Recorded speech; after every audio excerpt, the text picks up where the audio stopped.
पहाड़ों के बीच बसे गांव चंद्रपुर में एक पुराना तालाब था, काला झील, जिसके बारे में कहा जाता था कि उसकी गहराई में एक प्राचीन आत्मा सोई हुई है।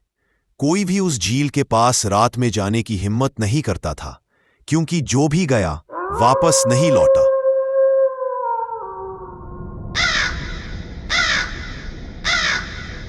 एक दिन गांव की लड़की तारा, जो जादुई कहानियों और रहस्यों में बहुत रुचि रखती थी, अपने दोस्त आरव के साथ झील के किनारे पहुंच गई। वो झील शांत थी, लेकिन हवा में अजीब सी ठंडक थी। तभी पानी की सतह से एक मधुर सी आवाज आई, मुक्त करो मुझे, मुक्त करो मुझे। आरव डर गया। तारा, चलो यहाँ से। लेकिन तारा बोली, ये आवाज इंसान की लग रही है, शायद कोई फंसा है। वह आगे बढ़ी और झील में झांक कर देखने लगी। तभी पानी की सतह पर सोने की चमकती माला उभरी। उसने झट से उसे उठा लिया।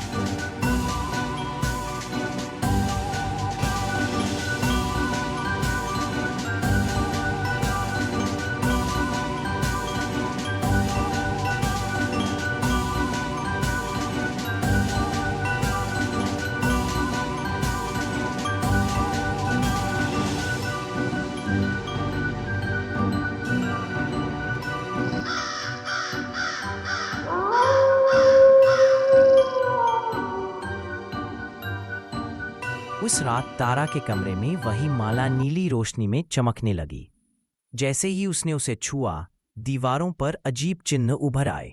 एक बूढ़ी औरत की आवाज आई, तुमने मुझे जगा दिया है, अब तुम्हें मेरा अधूरा काम पूरा करना अगली होगा। सुबह तारा को पता चला कि उसके हाथ पर त्रिशूल जैसा निशान उभर आया है। वह डर गई, लेकिन माला अब बोलने लगी थी। माला ने बताया, रागिनी, चंद्रपुर की रक्षक आत्मा हूँ। सैकड़ों साल पहले एक काले तांत्रिक विराट ने मुझे झील में कैद कर दिया था। अब वह फिर से लौट रहा है और केवल तुम ही मुझे रोक सकती हो। शाम होते ही गांव में अजीब घटनाएं होने लगीं। पेड़ उल्टे झुक गए, आसमान में लाल बादल छा गए और झील के पास से काले धुएं का गुबार उठने लगा। वो विराट तांत्रिक लौट आया था, काले वस्त्र, लाल आंखें और हाथ में खोपड़ी वाला दंड। उसने कहा,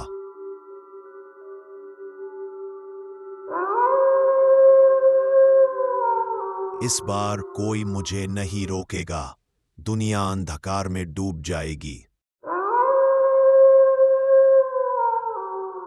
आरा के चारों ओर चक्रवात जैसी ऊर्जा घूमने लगी। आरव ने उसे संभाला। तारा, माला की शक्ति का इस्तेमाल करो। माला चमकी और तारा की आंखों से नीली ज्योति निकलने लगी। वह हवा में उठ गई। उसके चारों ओर चमकते प्रतीक घूमने लगे। विराट ने मंत्र फेंका, अंधकारम समर्पयामि, पर तारा ने उत्तर दिया, प्रकाशम विजयी भव। दोनों की शक्तियां टकराईं। एक तरफ अंधेरा, दूसरी तरफ रोशनी। धरती हिल गई, झील का पानी आकाश तक उठा, बिजली कड़कने लगी। आखिरी क्षण में तारा ने माला से निकली शक्ति को विराट के दंड पर केंद्रित किया। वो चीखा और उसकी आत्मा झील की गहराइयों में विलीन हो गई।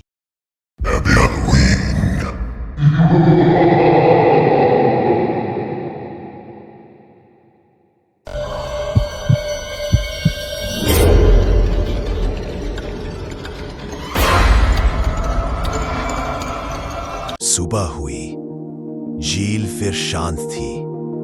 आरव ने देखा कि तारा अब झील के किनारे खड़ी थी, लेकिन उसके बालों में नीला आभा झलक रही थी। रागिनी की आत्मा ने कहा, अब तुम चंद्रपुर की नई रक्षक हो तारा। झील अब तुम्हारी शक्ति से सुरक्षित रहेगी। तारा मुस्कुराई। उसकी आंखों में शांति थी, लेकिन जब वह मुड़ी तो झील की लहरों में किसी ने फिर से फुसफुसाया,